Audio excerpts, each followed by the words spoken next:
आज हम लोग एम एच अब्रम्स की इस सीरीज में ट्रेजेडी पर चर्चा करेंगे।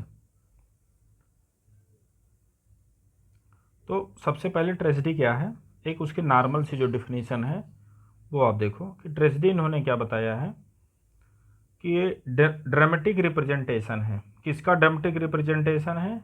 किसी सीरियस एक्शन का। समझ रहे हैं? कोई सीरियस एक्शन है, एक्शन वो आपकी कैसी होनी चाहिए? सीरियस होनी चाहिए। उसका ये क्या है? ड्रामेटिक रिप्रेजेंटेशन है। रिप्रेजेंटेशन है पर ड्रामेटिक वे में। और उसके बाद क्या इसने जो है बताया है दोबारा कि लास्ट में इस स्टोरी का एक कंक्लूजन होता है, और कंक्लूजन में जो इस स्टोरी का प्रोटागोनिस्ट या जिसको आप मेन कैरेक्टर बोल सकते हैं, उसका जो है कहने का मतलब उसके साथ डिजास्टर होगा। तो नॉर्मली ट्रेजेडी में आपने क्या देखा? ट्रेजेडी एक ड्रामेटिक रिप्रेजेंटेशन है किसका? सीरियस एक्शन का। और इसमें जो आपका मेन हीरो होता है, या जिसको हीरो चीफ कैरेक्टर उसको आप बोलो ज़्यादा अच्छा रहेगा, या प्रोटागोनिस्ट जो इसका होता है, उसके साथ लास्ट में डिजास्टर होता है। और वो कंक्लूजन के टाइम में उसके साथ डिजास्टर होता है, कहने का मतलब अनहोनी होती है। दूसरी चीज़ ये तो हो गई नॉर्मल सी परिभाषा। अब अरिस्टोटल ने ट्रेजेडी की एक परिभाषा दी है जो कि बड़ी ही अच्छी है और बड़ी ही सारगर्भित है। अब यहाँ अरिस्टोटल ने जो परिभाषा दी है उसमें इन्होंने क्या बताया है कि ट्रेजेडी आपका क्या है? ट्रेजेडी है एक आपका imitation of action, imitation of an action. किसी एक्शन की एक नकल है। वो एक्शन कैसा होगा? वो एक्शन सीरियस होगा, उसका उसमें एक कहने का मतलब ग्रेट लेंथ होगी, या आप ग्रेट इम्पॉर्टेंस होगा। मैग्नीट्यूड का मतलब ये होता है कि या तो वो ग्रेट इम्पॉर्टेंस का होगा या तो ग्रेट लेंथ का होगा, और यहाँ दोनों आपको अप्लाई करना है, और साथ ही साथ वो कंप्लीट होगा। फिर से एक बार देखो, इन्होंने जो बताया है कि ये आप क्या होता है, ट्रेजेडी अरिस्टोटल के अकॉर्डिंग टू एक आप एक्शन का इमिटेशन करते हैं, और वो एक्शन कैसी होनी चाहिए? सीरियस होनी चाहिए। उसकी एक लंबाई, निश्चित लंबाई, मतलब अच्छी खासी लंबाई की होनी चाहिए। ये नहीं कि आप उसका जो है छोटी सी है कि एक स्टोरी बना दें और आप उसको ट्रेजेडी बोलना शुरू कर दें, ऐसा नहीं है। उसकी एक लंबाई होगी, ग्रेट लंबाई होगी, और ग्रेट उसका जो है इम्पॉर्टेंस होगा। दूसरी चीज़, वो स्टोरी खुद में कंप्लीट होनी चाहिए। ये नहीं कि जब स्टोरी आपकी ख़त्म हो जाए और लास्ट में आपके मन में जो है क्वेश्चन बना रहे कि ये इंसिडेंट बाद में क्या हुआ, इसके साथ ऐसा क्या हुआ। ये सस्पेंस लास्ट तक आपका पूरा ख़त्म हो जाता है। ये सब चीज़ें आपको कंप्लीट सी लगती है। और इसका एक जीता जागता उदाहरण आपने देखा होगा, जो बाहुबली मूवी आई थी फर्स्ट वाली। तो अगर जो by the way first second ये तो कर दिए तो सेकंड में आपको कंक्लूजन जाके मिलता है। लेकिन सिर्फ अगर जो फर्स्ट देखो बाहुबली फर्स्ट, तो उसमें क्या था, वो आपकी स्टोरी कहने का मतलब कंप्लीट नहीं थी, क्योंकि लास्ट में पता चलता है कि बाहुबली को जो है कटप्पा ने क्यों मारा। ये सबसे ज्वलंत क्वेश्चन था, और इसमें जो है सस्पेंस बना रहता है, स्टोरी आपकी पूरी नहीं होती है। तो कहने का मतलब जब इस टाइप की सिचुएशन रहती है तो वो मानक आप ट्रेजेडी के अंतर्गत या इस टाइप की स्टोरी को अरिस्टोटल नकारते हैं। दूसरी चीज़ उन्होंने क्या देखा कि वो जो आप एक जो है जो इस टाइप की स्टोरी बनाएंगे, या इस टाइप का जो एक इमिटेशन आप एक्शन का कर रहे हैं, उसका मीडियम पोएटिक होना चाहिए। वो प्रोज में नहीं होना चाहिए, उसका मीडियम जो है आपका पोएटिक होना चाहिए। और उसको किस वे में आपको जो है रिप्रेजेंट करना है, तो उसको आपको ड्रामेटिक वे में रिप्रेजेंट करना है। नैरेटिव वे की तुलना में आपको ड्रामेटिक वे में रिप्रेजेंट करना है। अच्छा, अब ड्रामेटिक वे क्या होता है और नैरेटिव वे क्या होता है? अब जैसे मान लो एक करेक्टर ये है, ये इसका मान लो जेम्स नाम है, और एक करेक्टर ये बॉन्ड है। ठीक, दो करेक्टर हो गए। अब इनको एक स्टोरी, कहने का मतलब एक स्टोरी है, एक जेम्स के ऊपर है, एक बॉन्ड के ऊपर है। तो जेम्स अपने डायलॉग खुद बोल रहा है, बॉन्ड अपने डायलॉग खुद बोल रहा है। ठीक, इन्होंने डायलॉग बोला। दूसरा तरीका मैं आपको बता रहा हूँ, वही जेम्स हैं, वही बॉन्ड हैं, दो करेक्टर हो गए। अब जेम्स के डायलॉग जो जेम्स ने बोला था, जैसे यहाँ जेम्स के डायलॉग जेम्स ने बोला, बॉन्ड के डायलॉग बॉन्ड्स ने बोला, और ये हूँ मैंने इन चीज़ों को सुना। सुनने के बाद अब मैं आपको नरेशन दे रहा हूँ कि जेम्स ने ऐसे कहा, बॉन्ड ने बोला कि मैं आपको मार दूंगा, जेम्स ने कहा कि मैं आपको ऐसा कर दूंगा। तो जो चीज़ जेम्स ने बोला था मैं इसको सुन रहा हूँ डायरेक्ट, फिर आपको बता रहा हूँ। तो इस वे को बोला जाता है नैरेटिव, और ये जो डायरेक्ट मेथड है ये आपका बोला जाता है ड्रामेटिक। समझ रहे हैं? तो ये वे नैरेटिव होता है, तो इस वे में आपकी ट्रेजेडी नहीं होनी चाहिए। ट्रेजेडी का जो वे होता है ये वाला होना चाहिए। दूसरी चीज, उसके बाद जो है इसमें और चीज़ इन्होंने इन्वॉल्व किया है। क्या इन्वॉल्व किया है? एराउजिंग पिटी एंड फियर। जो इंसिडेंट आपको दिखाई जाएगी, जो आपको घटना दिखाई जाएगी, वो आपके मन में दया की भावना पैदा करे, डर की भावना पैदा करे। क्यों? अब वो चीज़ आगे पता चलेगा। और ये आपका इसलिए दया और जो है ये भावना, दया और जो है डर की भावना इसलिए पैदा की जाती है कि जिससे आपके मन का शुद्धिकरण हो सके। अब दया और जो है डर ये आपके मन में पैदा किया जाएगा तो मन कैसे शुद्धिकरण होगा? तो ये ऐसे माना जाता है कि जब आप इसमें क्या है कि डर को डर से काटा जाता है, क्राइम को क्राइम से काटा जाता है। तो इसका कहने का मतलब, जैसे एक कहावत आपने सुनी होगी, लोहे को लोहा काटता है। तो इसमें क्या है कि जैसे हाँ, मैं आपको ऐसे बताता हूँ। जैसे आप बहुत ज़्यादा क्राइम कर रहे हैं, या आप मान लो क्राइम में भी नए नए इन्वॉल्व हो, लेकिन आपको क्राइम का इतना बीभत्स रूप दिखा दिया जाए कि क्राइम से तुमको घृणा हो जाए, तो वही काम ये ट्रेजेडी करती है। कहने का मतलब, इतना ज़्यादा तुमको ब्लड सेट दिखाया जाएगा, इतना ज़्यादा मारकाट वहाँ पे दिखाई जाएगी कि तुम्हारे मन में जो है क्राइम की छोटी मोटी भावना है या भावना है, उससे कहीं वो 10 गुना ज़्यादा आपको दिखाया जाएगा। तो 10 गुना जब ज़्यादा दिखाओगे, आप उसकी पराकाष्ठा पे पहुँचेंगे, तो पता चला उससे आपके मन में वैराग्य हो जाएगा, वो चीज़ आप छोड़ दोगे। तो ये अब छोड़ते हैं कि नहीं छोड़ते हैं वो अलग की चीज़ है, लेकिन अरिस्टोटल का यही कॉन्सेप्ट था कि ट्रेजेडी का उद्देश्य ये होना चाहिए कि वो आपके इमोशन को या आपकी भावनाओं को या आपके मन में जो गलत टाइप की फीलिंग्स पनप रही हैं उनका वो प्योरिफिकेशन कर दे। इस उद्देश्य से ट्रेजेडी में आपका जो है कैथारसिस, जो ये शब्द है, या कैथारसिस आप इसको टर्म बोल सकते हैं, ये इसीलिए शामिल किया गया है। ये शुद्धिकरण आपकी भावनाओं को करता है।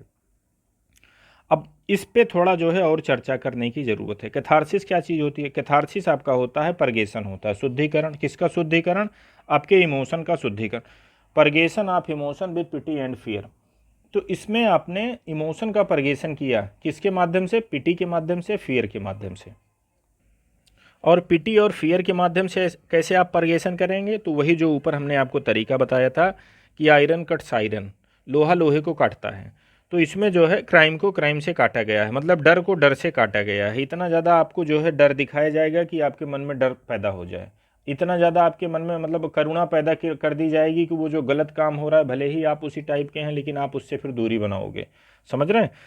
अब उसके बाद आपका नंबर आता है ट्रेजिक हीरो। अब जैसे ट्रेजेडी अभी आपने पढ़ा, आपको इंसिडेंट में, आपको अपनी घटना में क्या दिखाना है? आपको अपनी घटना में ये दिखाना है कि दर्शकों के मन में आपको एक सीरियस एक्शन दिखाया जा रहा है। सीरियस एक्शन के माध्यम से दर्शकों के मन में आपके सामने दया, उनके मन में आपको दया पैदा करना है, उनके मन में आपको जो है डर पैदा करना है। तो ये दया और डर कब पैदा होगा, या दया की भावना कब आएगी, डर की भावना कब आएगी? जब हीरो आपका एकदम मिडिल क्लास का होगा या हीरो आपका एकदम हाई क्लास का होगा। तो अब इसको आप ऐसे समझो, जैसे ये हैं हीरो महोदय, ठीक। अब ये हीरो क्या है? किंग है। ये हीरो क्या है? जनरल है। कहने का मतलब इसका रैंक हाई है। अब ये हीरो की एक ऐसी सिचुएशन बन जाती है कि ये भीख मांगना शुरू कर देते हैं। समझ रहे हैं? तो ये भीख मांगने की कंडीशन है। अब एक सामान्य सा आदमी है, दूसरा इंसान ये मिडिल क्लास का है, ठीक। अब मिडिल क्लास वाला भी भीख मांगना शुरू कर देता है। समझ रहे हैं? तो आप बताओ किसकी सिचुएशन देखने के बाद आपके मन में दया ज़्यादा आएगी?